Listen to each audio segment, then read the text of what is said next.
Samuel capítulo 7. Glória a Jesus, aleluia. Santo, santo é o nome do Senhor Jesus. Glória a Deus, aleluia. Louvado seja Deus. Glória a Jesus. Aleluia a Deus. 1 Samuel capítulo 7.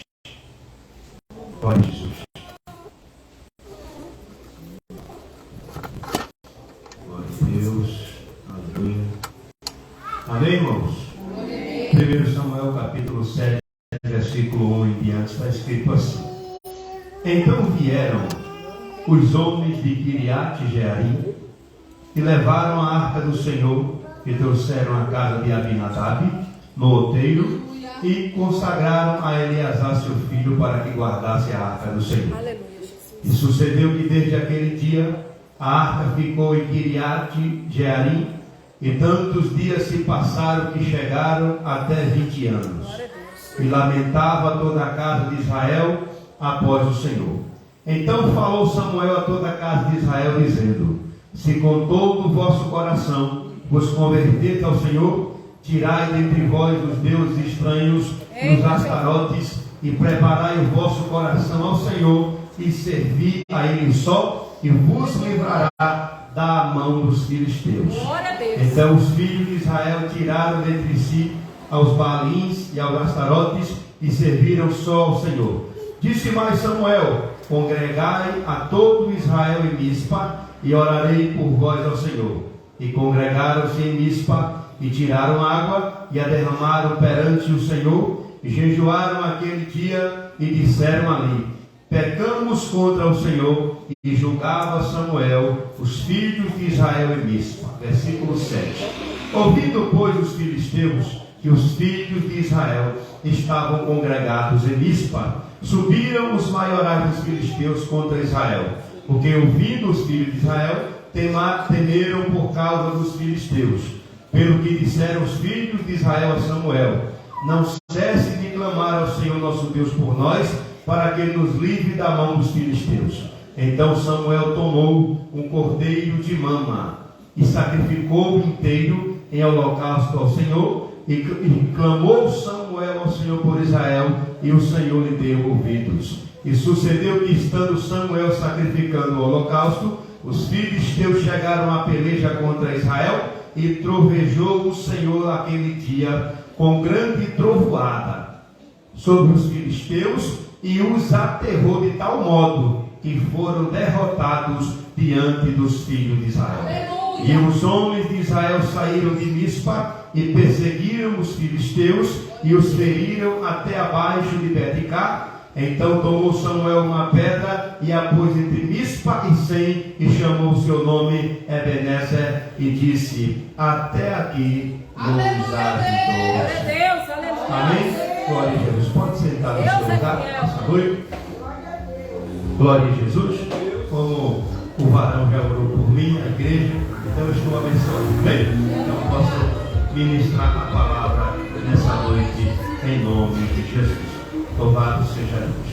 Irmãos, a Bíblia diz que a arca do Senhor, ela chegou na cidade de Kiriat-Jearim, chegando na casa de um homem chamado Abinadab, né? E esse homem chamado Abinadab, ele ungiu um filho dele chamado Eleazar e colocou para tomar conta da arca da aliança.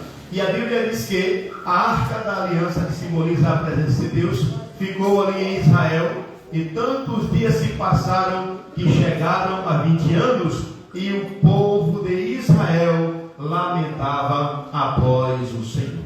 Então, irmãos, a arca da aliança, como os irmãos sabem, que simbolizava a presença de Deus, né? Chegou na casa de um homem chamado Abinadab, né? E a Bíblia diz que a partir do momento que a arca do Senhor chegou naquela casa, o Abinadab e o povo de Israel viraram as costas para a presença do Senhor. E aí eles não cuidaram, né? Que o tempo foi passando, e a Bíblia nos relata que eles ficaram 20 anos longe da presença de Deus. E aí Deus usou o Samuel, porque o Samuel viu que E aquele pessoal estavam sofrendo. A história diz que o povo de Israel sofria, os filisteus estupravam as mulheres do povo de Israel, pegavam as crianças, sacrificavam a outros deuses, e grande era, irmãos, o sofrimento dos filhos de Israel, porque eles tinham se afastado do Senhor seu Deus. A Bíblia diz no livro de 2 Crônicas, capítulo 15, versículo 2: o Senhor está convosco enquanto estás com ele, se o deixares, ele também vos deixará. Amém, igreja? Então, engana-se quem pensa, né? Tem muitas pessoas por aqui que pensam que ele deixando o Senhor, como que as coisas continuarão do mesmo jeito, né? Ou como que ele continuará vencendo. Na verdade, nós precisamos reconhecer que sem a presença de Deus, nós não somos nada, né? Jesus sem Fábio, ele continua sendo Jesus. Agora o Fábio sem Jesus, misericórdia, né? Então, o povo de Israel, quando se desviaram da presença de Deus, eles começaram a adorar aos astarotes, aos balins, começaram a adorar a outros deuses. E meus irmãos, não existe meio termo. Tem pessoas que falam assim: não, eu não vou querer Jesus agora, mas também não quero o diabo, né?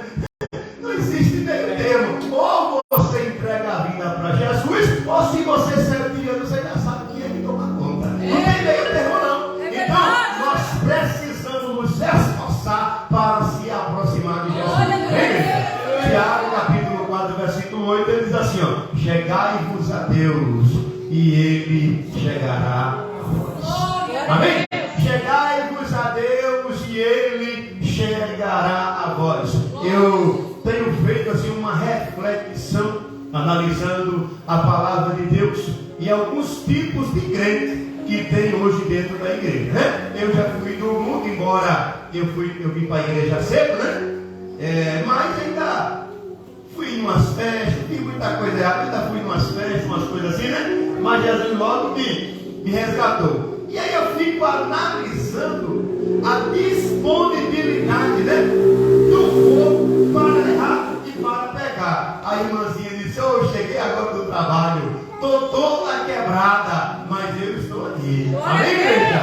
Eu estou aqui. Quando a pessoa está no mundo, não existe dificuldade para ele. Ele chega no trabalho, como a senhora chegou aí. Tem deles que nem cara vai tomar um banho. Lá no trabalho ele já passa no boteco, né? Enche a cara, dorme embriagado, e no outro dia levanta cedo e vai trabalhar. No dia que ele se converte, aí ele fala assim: eu não vou na igreja não, porque eu estou cansado. Meu Deus, aleluia. Não vou na igreja hoje não, porque eu estou quebrada, né, irmão? Como a senhora falou, não vou na igreja porque tive um dia cansativo. Então as pessoas colocam várias dificuldades para poder servir a Deus, para se aproximar mais do Senhor. Aí tem pessoas que não vêm para a igreja porque está cansado, mas fica até meia-noite assistindo televisão, no celular, e aí colocam várias dificuldades para não se aproximar do Senhor. Aí por conta disso, nós temos visto quando o povo de Deus tem perdido com isso. Às vezes nós não temos visto acontecer os milagres que a gente ouve, a gente lê na palavra de Deus, coisas maravilhosas, porque o problema não está em Jesus. Não foi Jesus que mudou, não foi a igreja, foi nós. Foi eu que mudei, foi eu que preciso me achegar mais ao Senhor. Quando o povo de Israel, presta atenção nisso aqui, ó, quando o povo de Israel não aguentava mais sofrer, aí eles começaram a lamentar e pedir ajuda e a misericórdia de Deus. Tem pessoas que ele usa na igreja e usa Jesus igual aquele paliativo, aquele remédiozinho de dor de cabeça, aquele remédiozinho de dor na coluna. A pessoa toma um remédiozinho, passou a dor e quer dar mais conta com o remédio. Tem pessoas que só procuram Jesus na hora que a enfermidade bate, na hora da tribulação, quando a prova começa a aparecer, aí ele se lembra de Jesus. É por isso que não pode faltar a prova, porque senão o povo se afasta de Jesus. Muito bem, continuando. Aleluia. O povo de Israel se afastaram e ficaram 20 anos fora da presença de Deus. E aí, irmãos, durante esses 20 anos tem pessoas que estão dentro da igreja, né? Tem pessoas que ficam dentro da igreja 10 anos, 20 anos, e ele não se dedica a nada. E diz assim: eu não sair, ele coloca sempre dificuldade. Agora deixa ele ir para o mundo para você ver, ele aprende tudo que não presta, né? Tudo aquilo que o diabo oferece, ele tem como oportunidade e ele aprende tudo. Agora quando é na igreja, eu tenho dificuldade, eu não sei, eu não gosto. Meu irmão, vamos vencer a dificuldade, vamos aprender mais de Jesus, amém, igreja? Vamos aprender. Aí quando Israel se viu na situação estreita, se viu em dificuldade, aí Samuel disse, está difícil, tá? Vocês querem que mude a situação? Queremos. Então vocês precisam urgentemente aceitar, voltar para Jesus com todo o coração e servir a Ele só. Servir a Ele só. Por quê? Porque Israel já tinha aprendido um bocado de coisa que não presta. Imagine uma pessoa 20 anos longe da presença de Deus. Alguém aqui já desviou? Alguém já desviou aqui? Ficou quanto tempo desviada? Isso, acho que uns 8 anos por aí. Misericórdia. Já tem quanto tempo que voltou? Olha, já peguei as contas, tô velha, viu já. Tá Faz velha. tempo já. Ainda bem que esse não é o nosso problema, né, pastor? Esse negócio de velhice, né, pastor? A gente não tem esse problema. Eita, glória. Já tem um tempo que voltou, né? Glória a Deus por isso. Muito bem. Alguém mais já desviou aqui? Nossa, foi a única.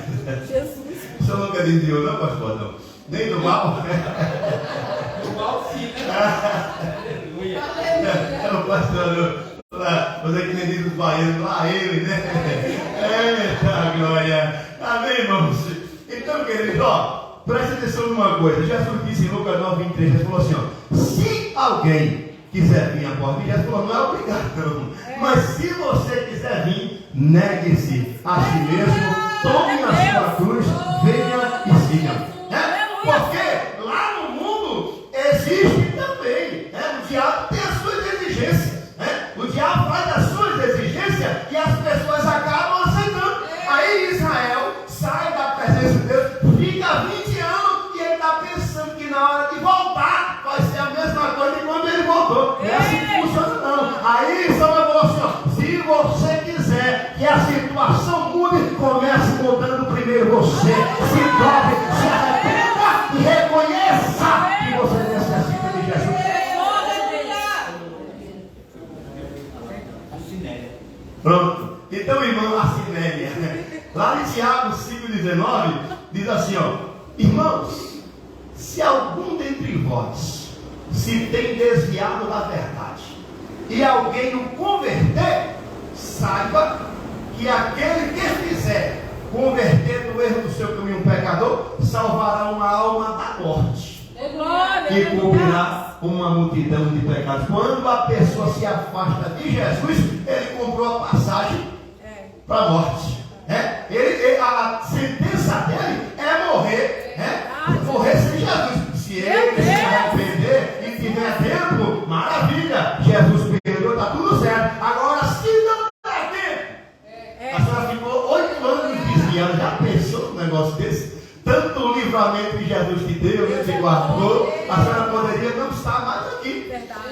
Poderia não estar mais aqui, por quê? Porque estando fora de Jesus, o risco é muito grande. O risco é muito grande, por quê? Porque você acha, o diabo trabalha todos os dias e todas as horas para tirar o povo da presença de Deus. No dia que ele consegue tirar, ele vai fazer de tudo para você não voltar mais nunca. Meu Deus. E como é que ele tem que fazer? Tirando a sua vida, né? Porque o diabo é isso, tirar a vida da pessoa, tirar ele da presença de Jesus. Aí, Israel diz, não, está resolvido, Samuel. Se o problema é voltar, já voltei. Já voltei, estou retornando para a presença de Deus. Glória a Deus. Quando eles retornaram, aí Samuel disse, mas não é assim que funciona.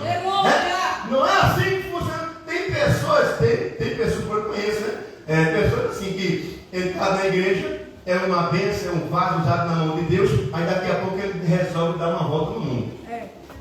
Meu Deus. Aí chega lá, pinta e morda, pronta, faz e acontece. Aí quando ele volta, aí ele quer receber, quer ser recebido da mesma forma. Pastor, tem que sentar lá no altar. Pastor, devolva o meu carro. Aí, às vezes o pastor, para não perder, ele fala, vai lá que eu lhe dou o carro, né? Vai lá que eu lhe boto para tocar. Meu irmão, não é assim que funciona, não. Samuel falou assim para Israel, primeiro vocês têm que voltar para o Senhor e depois você precisa pagar o preço. Você precisa pagar o preço para você reconhecer que fora de Jesus não tem solução. Vocês têm que colocar, jogar fora tudo aquilo que vocês aprenderam no mundo. Joga fora os baralins, joga fora os astarotes, tudo que não presta, toda bagagem mundana, vocês precisam jogar fora. Irmão, escuta uma coisa, irmãos, quando uma pessoa se desvia da presença de Deus, é complicado.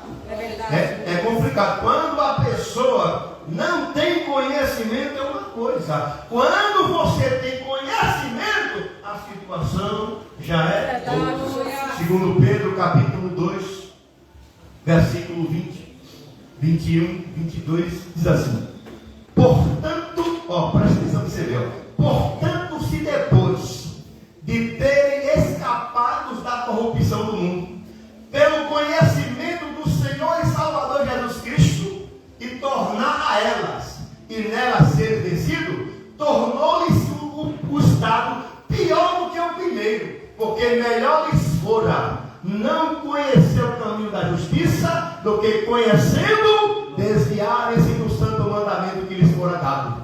Deste modo, lhes sobreveio um verdadeiro provérbio que se diz: o cão voltou ao seu próprio vômito, e a porca lavada aos pajadores de lama. O apóstolo diz assim,